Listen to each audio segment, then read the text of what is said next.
The great hall of the Galactic Council stretched for nearly a mile in every direction.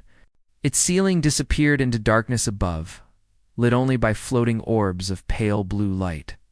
12 massive chairs circled the center platform, each one built for a different species, each one older than human civilization itself. Hannah Park stood at the center of that platform. She was a small woman by any standard, barely 5 feet tall, with gray streaks running through her black hair. She wore a simple, dark suit with no medals, no decorations. Behind her stood Admiral Taeyun and Chief Diplomat Wukong, both equally plain in their appearance. The council. Members looked down at them like giants examining insects. The speaker of the council, a being made entirely of living crystal. Light passed through its body and scattered into rainbows across the floor. When it spoke, the sound came from everywhere at once, vibrating through the very walls of the chamber. "Humanity," the speaker began, "you have been summoned to answer for your actions." Hannah said nothing. She simply waited. In the 400 years since your species joined the galactic community, you have expanded faster than any species in recorded history. You have colonized 112 worlds.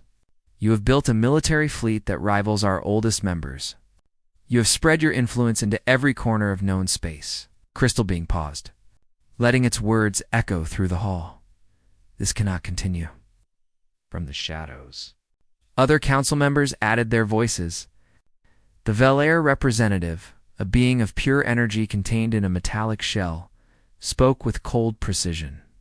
Your kind breeds too quickly. You adapt too easily. You learn too fast. In another 1,000 years, you will outnumber all other species combined. The Sinari delegate, a creature that looked like a tree made of flesh, rustled its many limbs. You have no respect for the old ways. You question our laws. You ignore our traditions. You treat ancient wisdom as if it were merely suggestions. One by one they spoke. Each species had a complaint. Humans were too loud, too curious, too ambitious, too bold, too many. Too much. Hannah listened to all of it without changing her expression. Finally, the speaker raised a crystalline hand for silence. The council has reached a decision. Humanity will comply with the following demands. First, you will reduce your military fleet to no more than 100 vessels. Second, you will accept permanent council observers on all human worlds. Third, you will limit your expansion to no more than 3 star systems. Any humans currently living outside these boundaries will relocate within 5 standard years. Admiral Tay shifted slightly behind Hannah. His jaw tightened, but he said nothing. Failure to comply, the speaker continued, will result in complete economic sanctions. Your trade routes will be blocked.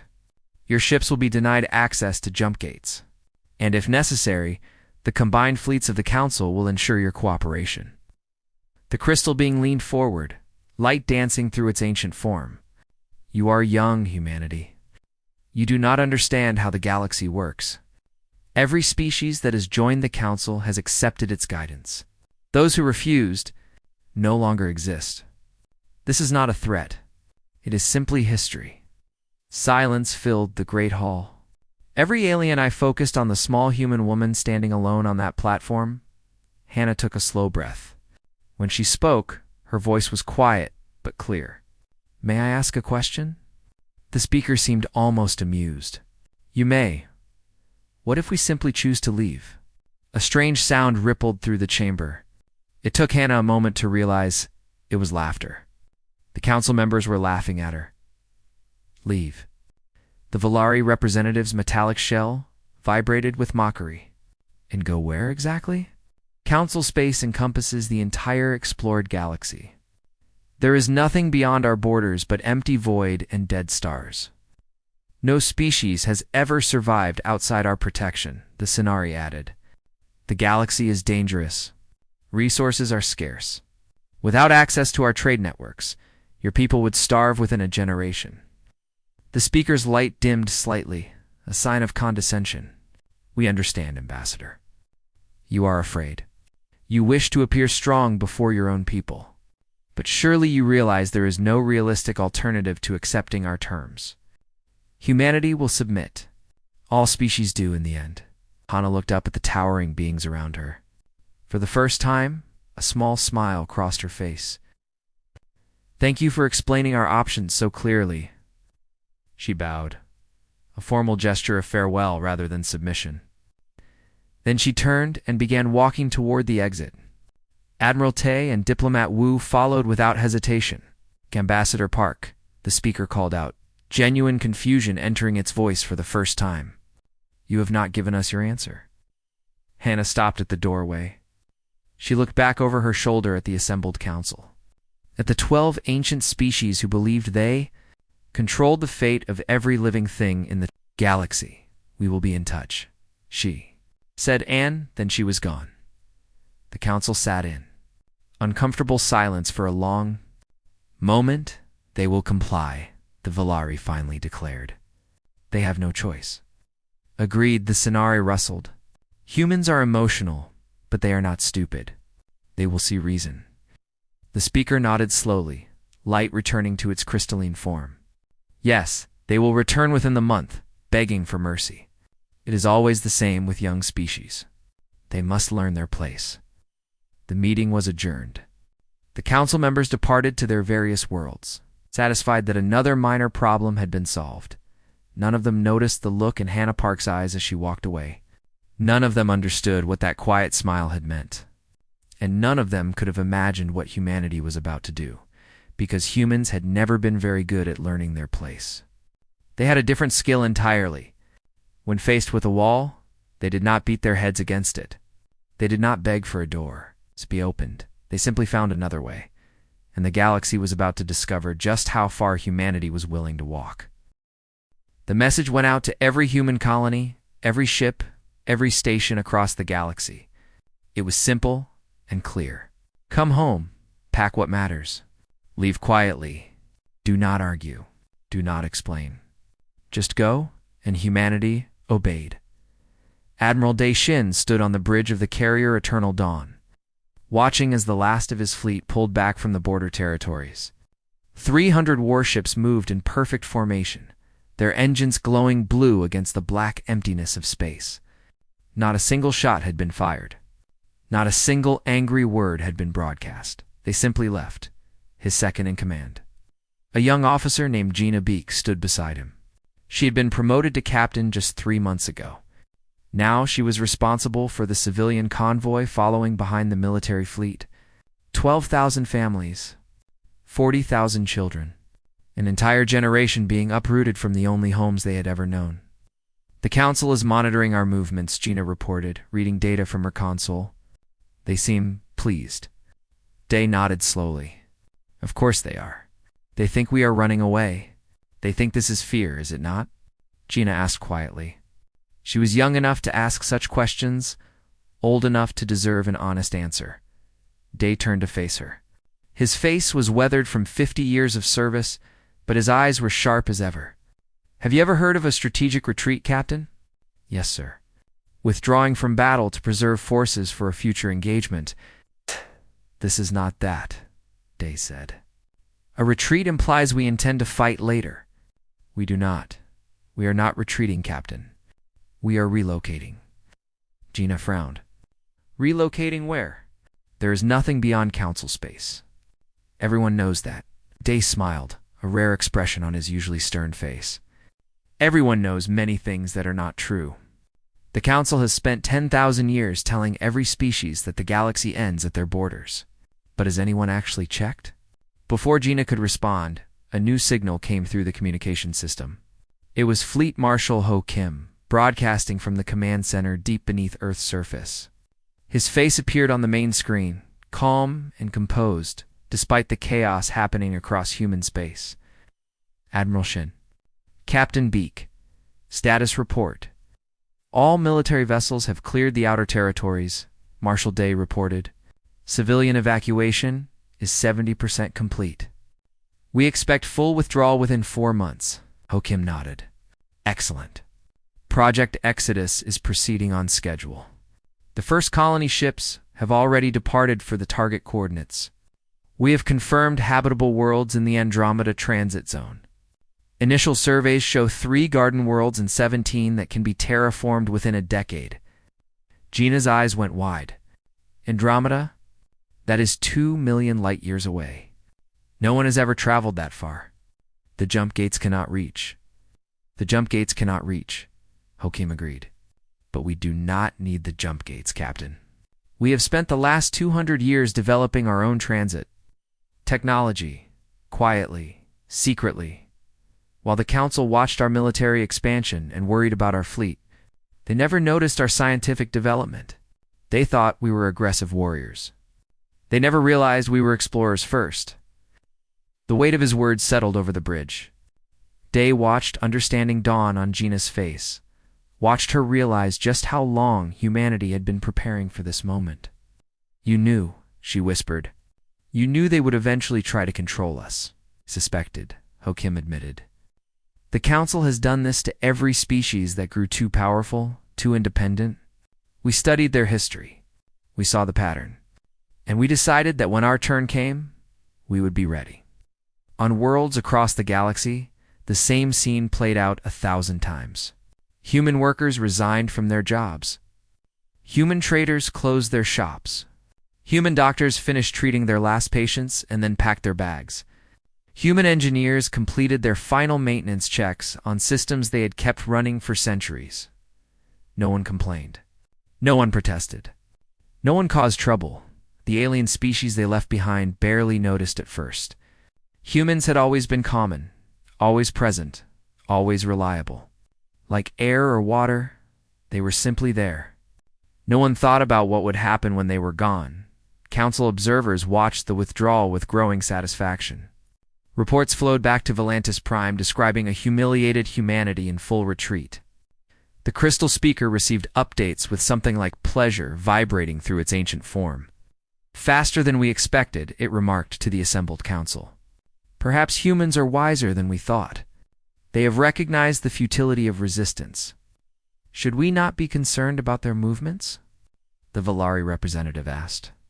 They are gathering their entire population in one place. That could be the beginning of a defensive formation. Let them gather, the Sinari rustled dismissively. A concentrated humanity is easier to contain than a scattered one. If they attempt anything foolish, we can blockade their remaining systems and starve them into submission. The Council agreed. Humanity was doing exactly what defeated species always did. They were pulling back, licking their wounds, preparing to accept their new limitations.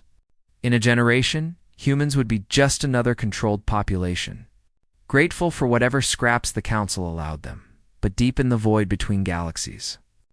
Something extraordinary was happening. The first wave of colony ships emerged from transit at coordinates no Council species had ever reached. Before them hung a virgin galaxy, untouched by any intelligent hand. Filled with billions of stars waiting to be claimed, Admiral Tae-Yoon stood on the observation deck of the lead ship, watching new suns rise for the first time in human history. Beside him, Ambassador Hannah Park allowed herself a moment of pure wonder. They thought there was nowhere to go, Hannah said softly. They thought we needed their permission to exist, Tae replied. They were wrong about us. As everyone has always been wrong about us. And now, Tae smiled, now we walk. And we keep walking until we find a place where we can finally stop asking permission to be human. Behind them, 100,000 people began building a new civilization among strange stars. And in the galaxy they had left behind, no one had any idea what was coming. 2 years of silence? At first, no one in the Council thought much of it. Humanity had withdrawn to their designated systems. Communication had stopped. But that was to be expected from a defeated species nursing its wounded pride. They would reach out eventually, begging for trade access, pleading for the restoration of their privileges. All defeated species did, sooner or later, but the silence continued. Trade ships that approached the borders of human space found nothing. No patrol vessels, no warning signals, no response to any communication attempts. The jump gates that once connected to human systems simply stopped working. Their receiving stations on the other end apparently deactivated. The council began to grow curious. Commander Vreth of the Sonari Collective was chosen to lead the investigation.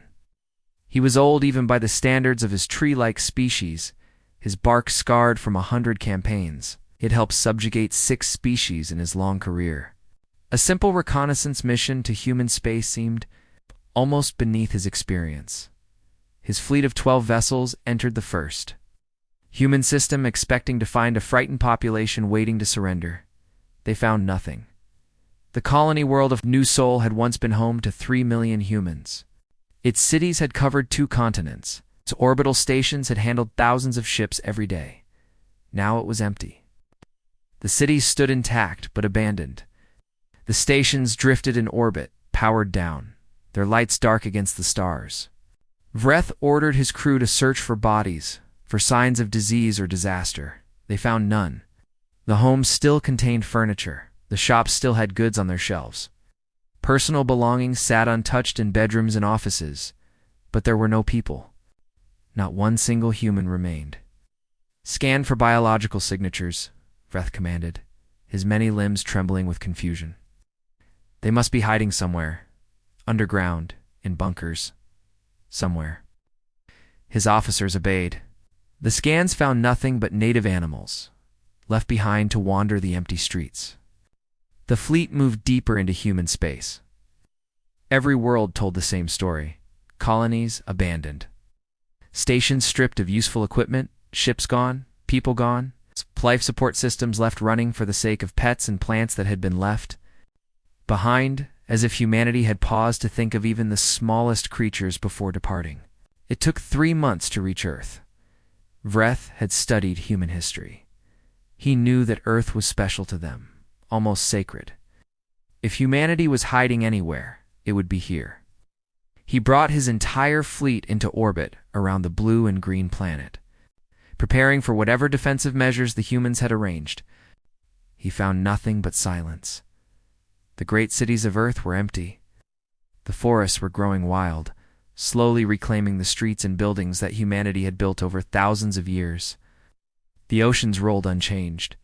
The mountains stood eternal. But not a single human walked upon the surface of their homeworld. 50 billion people had lived across human space. Every single one of them was gone.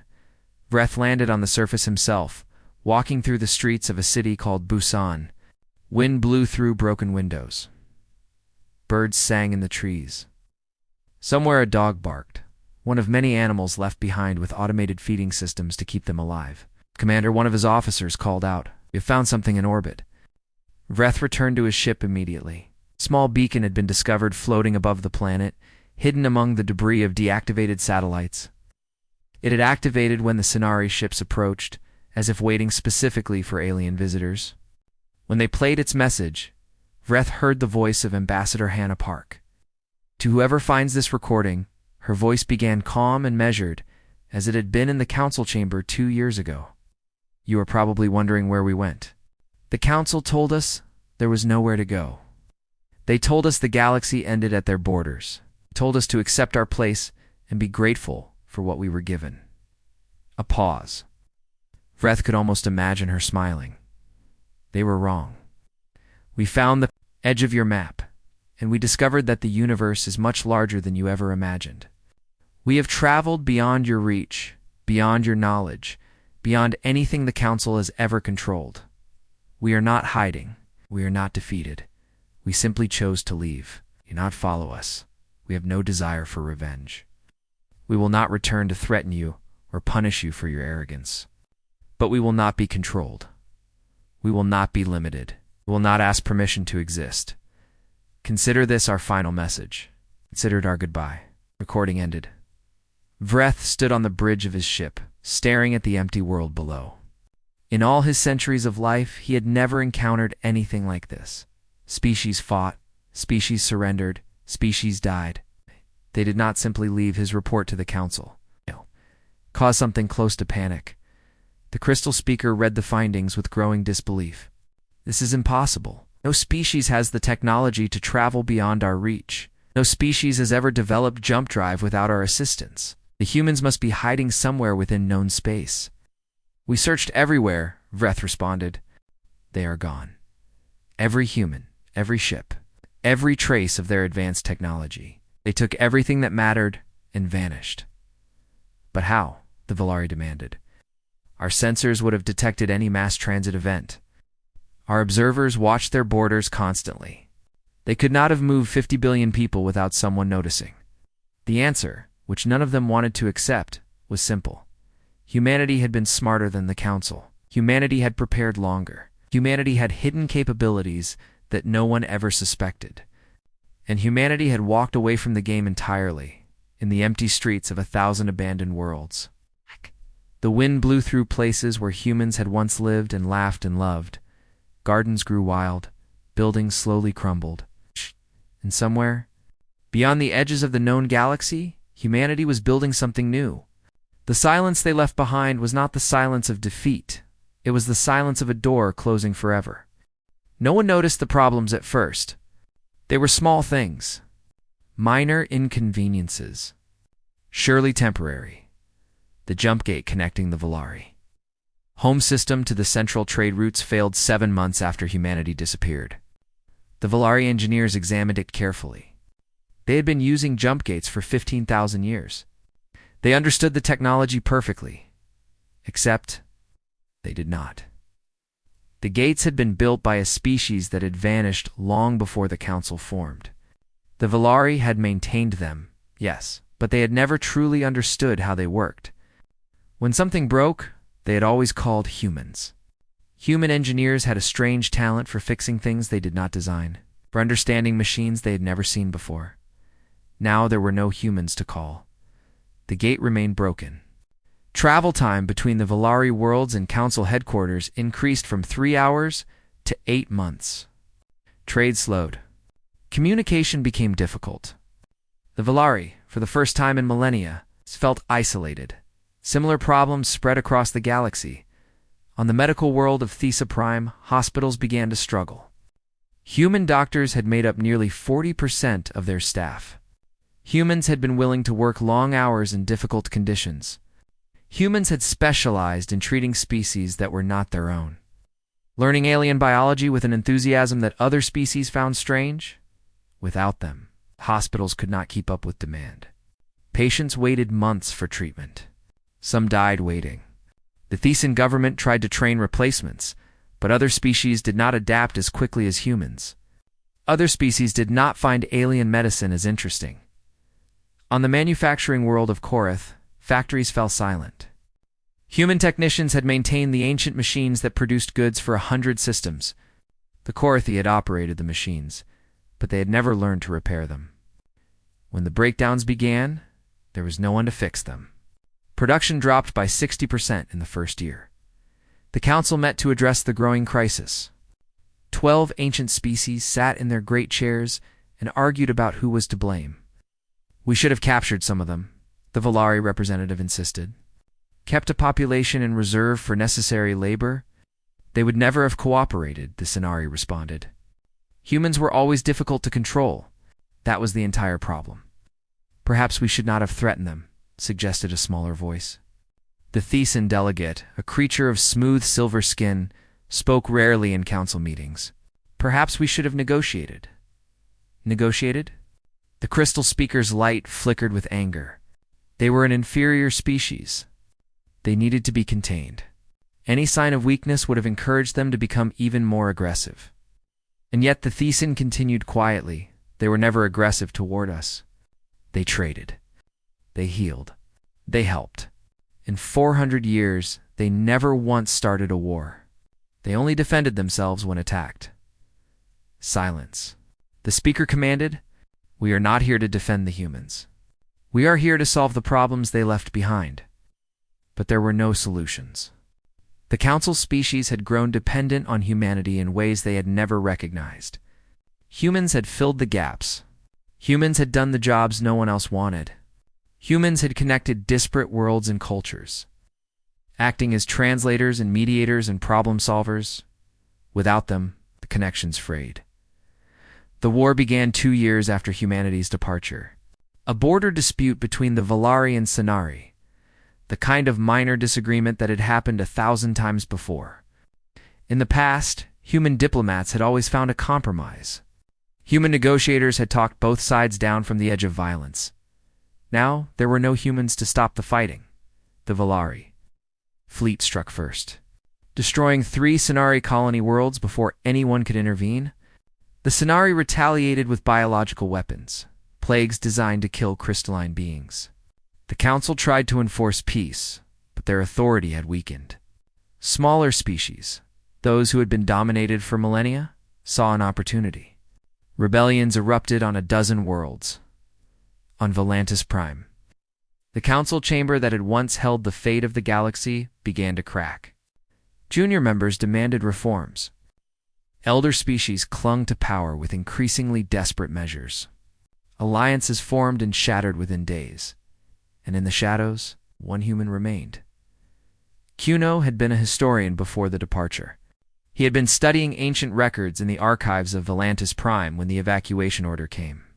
He had chosen to stay, knowing that someone needed to witness what was coming. He had hidden himself among the servant species that maintained the Council's grand buildings, using forged documents and carefully applied disguises. For 10 years, he watched and recorded. He documented the failed negotiations, the broken treaties, the wars that consumed billions of lives. He recorded the speeches of council leaders as they blamed each other, blamed humanity, blamed anyone but themselves. He preserved the testimonies of refugees fleeing destroyed worlds, of doctors struggling without supplies, of engineers unable to keep ancient systems running, in a small room deep beneath the archives. Q wrote his observations by hand, the old way, so that no computer could be hacked or erased. "They are learning now what we always knew," he wrote one night.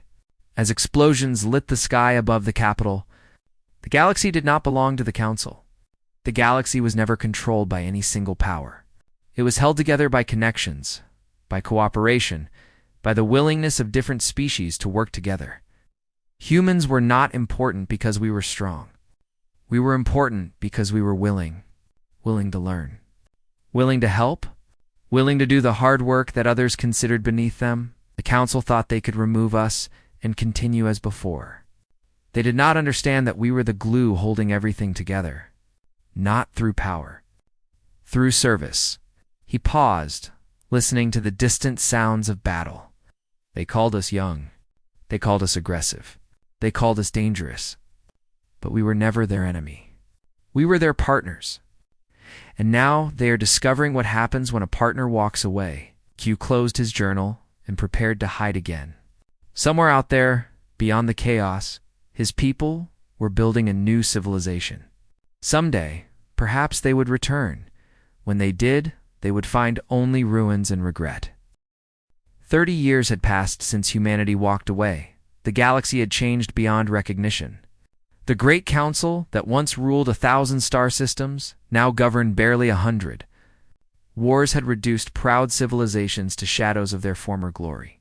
The Jumpgate network was mostly dead, its ancient technology failing without anyone capable of maintaining it on Volantis Prime. The crystal speaker still lived, though its light had grown dim with age and defeat. Only 5 of the original 12 Council species remained in the Alliance. The others had either withdrawn or been destroyed in the endless conflicts. When the human ship appeared, no one believed the initial reports. It came alone, emerging from a transit point that should not have existed. Its design was unlike anything in Council records, smooth and flowing like liquid metal frozen in motion. It was enormous, larger than any vessel the Council had ever built, yet it moved with impossible grace. The remaining Council fleet scrambled to intercept it. 1,200 ships, everything they could gather, formed a wall between the unknown vessel and Volantis Prime. They prepared weapons. They charged shields. They sent demands for identification. The human ship broadcast a single message: "We come in peace. We request permission to address the Council." The crystal speaker agreed to meet, curiosity overwhelming its caution. What else could it do? The Council's glory days were long gone. They were in no position to refuse anyone. Ambassador Narration walked into the Great Hall exactly as her grandmother had done 30 years before. She was young by human standards, barely 40, born during the great journey between galaxies. She had never set foot on Earth. She had never seen the original human colonies. Her home was the new civilization that humanity had built among distant stars, but she carried her grandmother's calm, her grandmother's quiet confidence. The council members looked down at her from their ancient chairs, just as they had looked down at Hannah Park so long ago. But something was different now. Their eyes held fear instead of contempt. Their voices trembled instead of thundered. "You have returned," the crystal speaker said. Its light flickered uncertainly. "After all this time?" Nari nodded. "We have been watching. We saw what happened after we left. The wars, the collapse, the suffering. Then you have come to conquer us," the Valari representative said bitterly. "To take revenge for our treatment of your ancestors." "No." Nari's voice was gentle but firm. "Humanity did not return for revenge. We never wanted revenge. We only wanted to be left alone. You would not allow that. So we left? Then why are you here now?" the speaker demanded. Nari reached into her coat and pulled out a small device, no larger than her palm. She placed it on the floor before her. From it rose a holographic display showing star maps, planetary surveys, technological diagrams.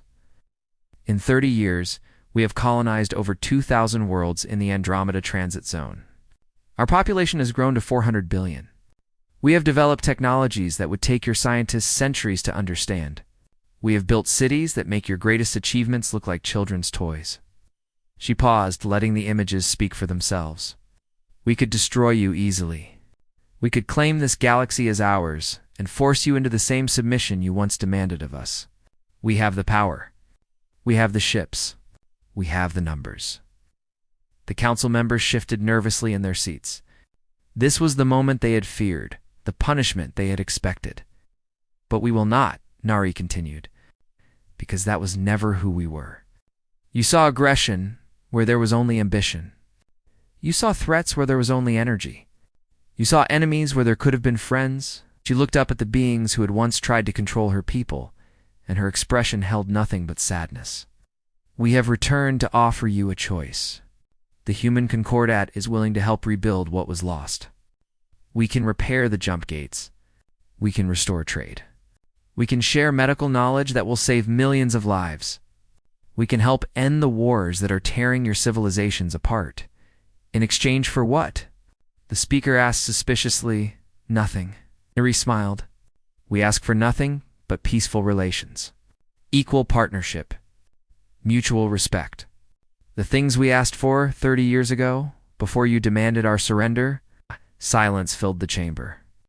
The council members looked at each other, uncertain how to respond to an offer of mercy from a species they had tried to destroy. "How can we trust you?" the Thesan delegate asked. "After everything that happened?" "You cannot," Nari admitted. "Trust must be earned. We understand that. So we will begin by giving, not taking. Our medical ships are already in orbit around Thesa Prime, offering aid to your overwhelmed hospitals. Our engineers have arrived at the Korath manufacturing worlds to help restart your factories. Our diplomats are ready to help negotiate peace treaties between the warring factions. We will prove our intentions through our actions, not through words, not through threats. Through service, the same service we offered before you rejected us." The crystal speaker sat in silence for a long moment. Its light fluctuated through colors that had no names in human languages. "Why?" it finally asked. "After how we treated you, after what we tried to do, why would you help us?" Nari looked at the ancient being, and for just a moment, she looked exactly like her grandmother had looked in this same chamber so long ago. "Because helping is what we do," she said simply. "You never understood that. You saw our growth and feared it. You saw our energy and tried to contain it. You never realized that humans do not thrive by dominating others. We thrive by building, by connecting, by lifting everyone around us." You thought our silence was submission? It was not. It was simply goodbye. And now we have returned, not as conquerors, not as rulers, but as what we always should have been, partners, equals, friends. If you will have us, she extended her hand. a gesture of greeting older than human civilization. After a long moment, the crystal speaker reached down with one shimmering limb and accepted it, and in that moment, the galaxy began to heal.